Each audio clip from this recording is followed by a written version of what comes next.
Welcome back to TheChowTimePod. It's your host, Red. I got a video today from Destro Reborn. Please like, comment, subscribe down below. I really appreciate that. See that, chow. It's chow time.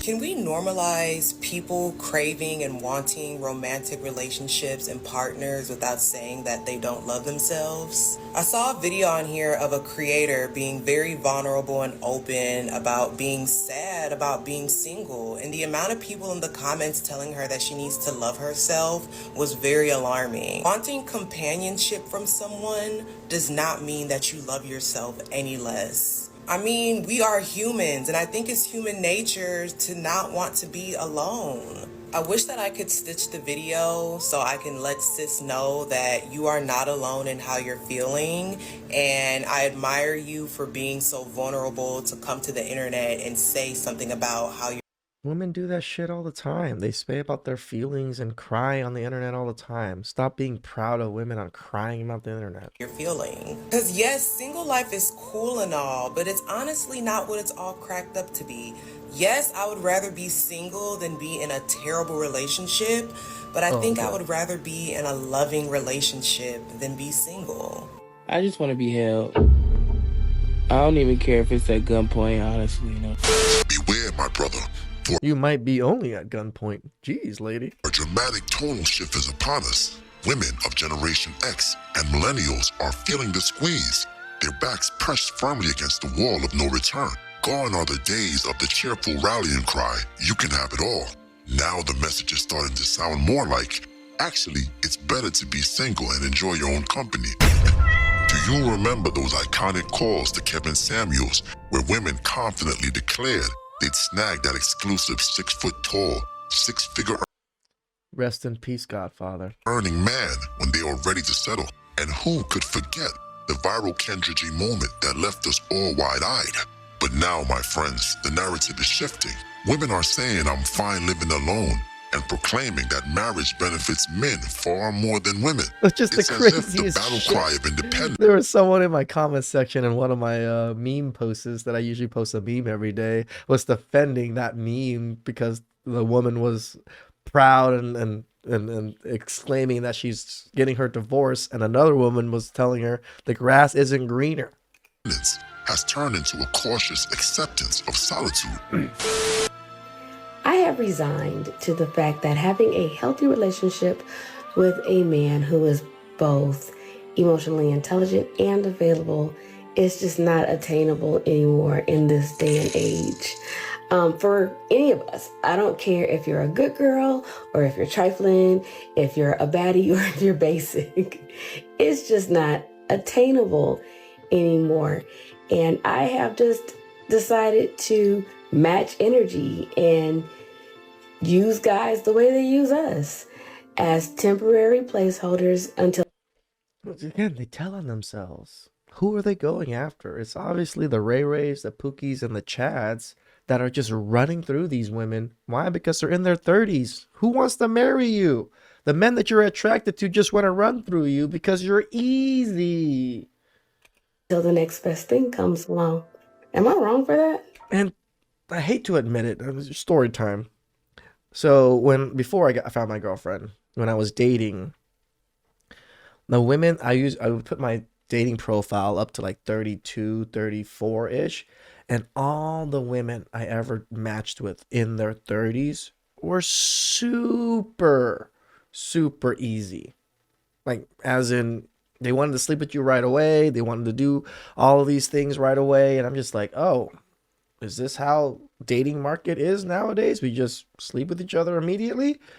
But women in their 20s actually want to wait a little bit, aren't so promiscuous. So it's just kind of crazy that women in their 30s are just so easy to most men. And here's the kicker. The bitter sisterhood is mobilizing. They are out here trying to recruit the younger generation into their army of loneliness, whispering, come join us. Being single is empowering. No, really. Because let's face it, misery does indeed love company. And this crew is determined to spread the gospel of independence. Whether you ask for it or not, the writing is on the wall, folks, and it's scrawled in bold letters with a hint of passive aggression. and a splash of denial. The talk of 50-50 is dead to me. And it's dead to me because I realized that all this talk of 50-50 is never truly 50-50 for the woman's part. Women are expected to do more in relationships and do a lot of labor that is unpaid, especially for a man that thinks it's a waste to buy her flowers. So you're cooking, cleaning, being a therapist, and a bang maid for free, while he thinks treating you like the queen that you are is a waste of money. Yeah. Buying you flowers is a waste of money. Yeah. Buying you a sweet little teddy bear is a waste of money. Yeah. Taking you out to dinner is a waste of money. But yet, you cooking and cleaning for him is supposed to be something that's beneficial to you when you're doing it for free. Ladies, you could be taking that labor and be using it to get paid. That's why I do not think You do. It's called prostitution. it's beneficial for a woman who is getting her money up to get in a relationship. If that man is not coming with money in his hand and ready to put it in her hand and is putting it in her hand, then it's a waste of time. That man is going to slow you down, and if he's not willing to put money in your hand, he's willing. It's just so funny listening to them to the talk. Like the way they talk is like, oh, we're doing all this for free. And then all of a sudden you turn around and say, men should just be handing me money for doing nothing. What the fuck are you talking about? To take money out of your hand. Remember that. The post-war women, those who know their chances of finding a husband are slimmer than a slice of keto bread, will always be the one with the loudest voices in the room. They'll shout from their lonely rooftops, trying to convince younger women to abandon any hope of happy family life. Misery, after all, is a team sport. But let's be clear, this isn't our fight. Modern women face a choice, and it's a hefty pill to swallow. Will she embrace her role in the patriarchal system that, for better or worse, has offered protection and provision for centuries? Or will she grab her broomstick and join the League of Bitter Witches? Take, for example, that one unforgettable woman from one of our past videos. You remember her, don't you? Flashback. Y'all want to know some mean, funny I've done to men that I do not regret? About 2 years ago, I was dating a guy for 10 months, okay? 10 months. Things were not working out between us. 1 hour later. And when he got to the last box, he was standing outside my door looking all sad. I slammed the door in his face and I locked it where you could hear the lock. And I started laughing to myself like, yeah, you're going to associate those songs with me forever. Forever. What's the matter? You got some sand in your vagina? Thousands of tears later. So today's my birthday. And this morning I left New York to come here. Just for the day, I fly out in about 7 hours. And I just wanted to spend my birthday at the beach. I can't fathom this. The spending money for your birthday just to fly over somewhere, spend a day like at a beach and then fly back home. I can't fathom spending the money to do that. Is that just me? Am I like super frugal and like don't want to spend money? Or is it other men in this vicinity think the same? I would never want to spend that kind of money just for myself to do something so stupid to me. Like, I'd rather just spend the time at home, relax, maybe smoke some, devil's lettuce, and then I'm good to go. Why do I have to spend so much money traveling just to go to a beach? If I really wanted to go to a beach, I live in California, I'll just drive 20 minutes to the beach. Unbothered by any and everybody. I just wanted to be the fuck alone. In about an hour, I'm going to go grab me some sushi at this really nice restaurant. And after I finish eating my food, I'm going to come back to the beach, say my goodbyes, and head back to New York.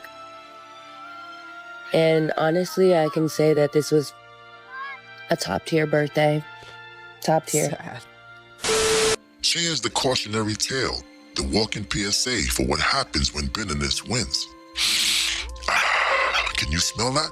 Ah, yes, the unmistakable aroma of copium wafting through the air. Behold the saga of the self-proclaimed strong, independent woman. I don't need no man. Who had to book her own flight for her own birthday and treat herself to a solo dinner date. Why, you ask? Because not a single man found her prime tenderloin worth the side dish of her sour attitude. Yep. No longer must we endure the company of these embittered sisters for the fleeting solace of a dopamine detour. For the world is brimming with younger, fitter, and delightfully feminine alternatives. Proof that the menu of life is vast and endlessly tempting. But wait a minute. You didn't smash the bell and press the like button. Blasphemy. Just gonna see more and more bitter videos coming out. Women just crying about being single, proud about being single. They'd rather be single. It's all about single. But they don't care. Again, please subscribe to ChowTime 2.0 and like and subscribe down below. I really appreciate that. And I'll catch you guys next time. Ciao.